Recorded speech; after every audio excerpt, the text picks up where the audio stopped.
Yang pertama bahwa Bapak Presiden sudah jelas di dalam arahnya kepada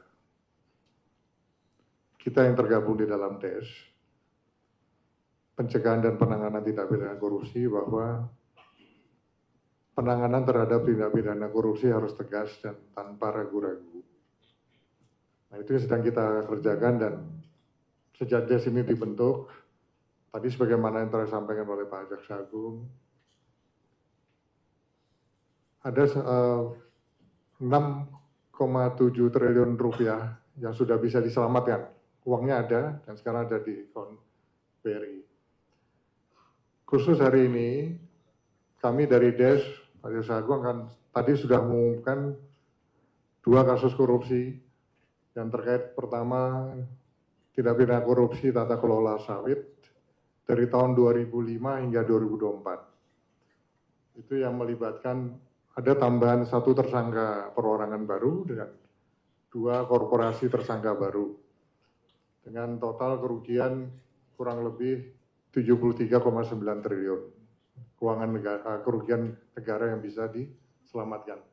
Yang kedua, yang terkait dengan tata niaga timah, ada 7 korporasi baru yang tadi telah diumumkan dengan kerugian negara berjumlah kurang lebih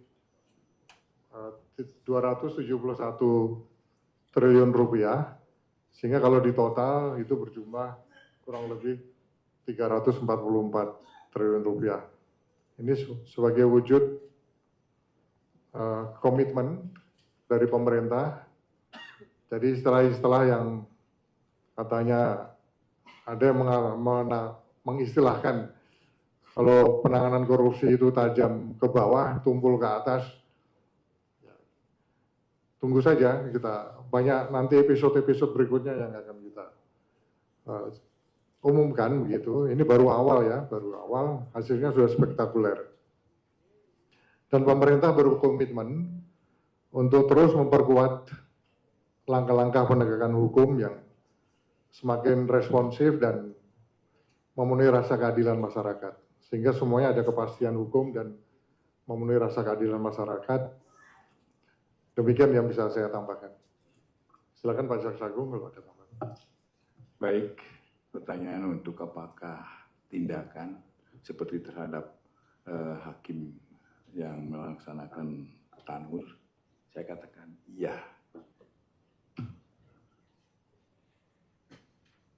Cukup ya. Ada lagi dari Kompas?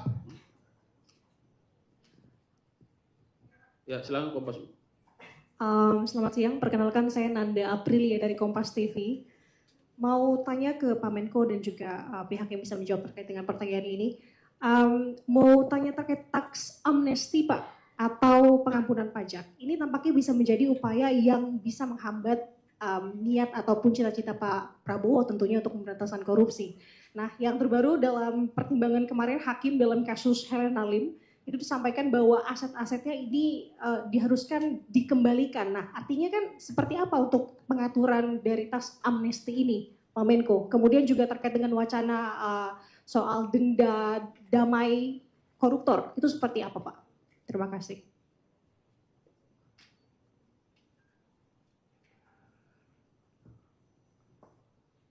Oke rekan-rekan,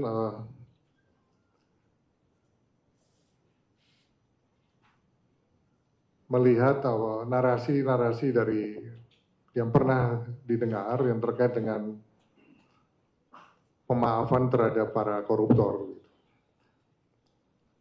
Nah, kita tahu bahwa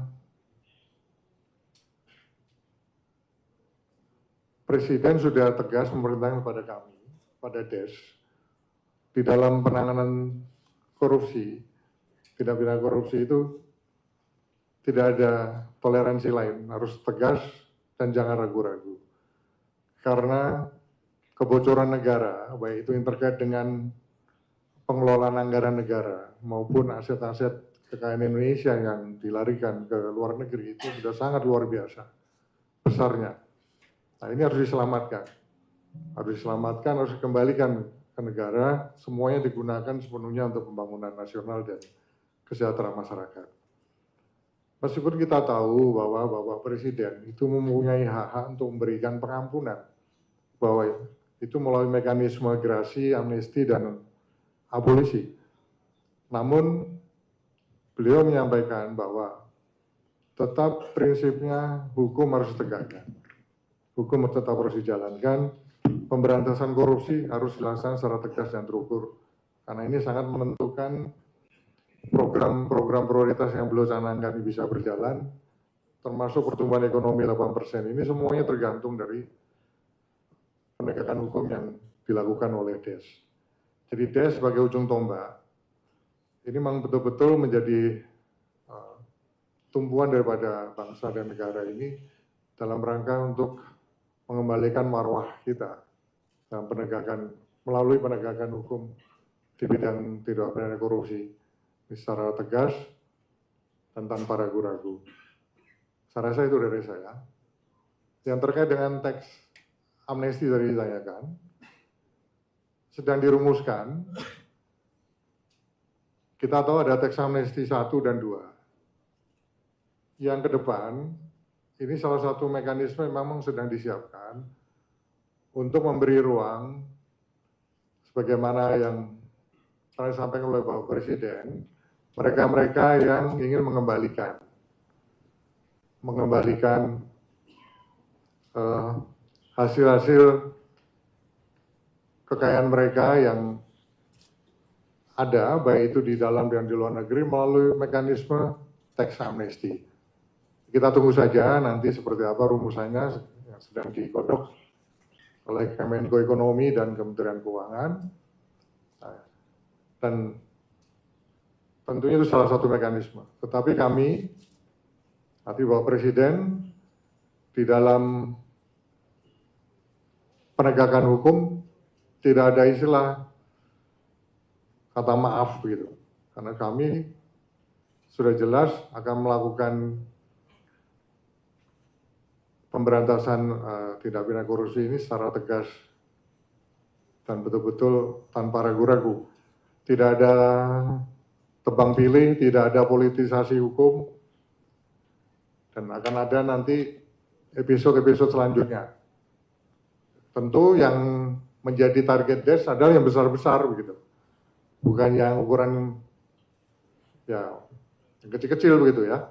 Karena ini kan menyangkut untuk mengembalikan aset dan devisa negara kembali ke negara kita. Kalau ada tambahan Pak Jekal, saya rasa cukup. Terakhir satu lagi ya. Tadi sudah. Terakhir.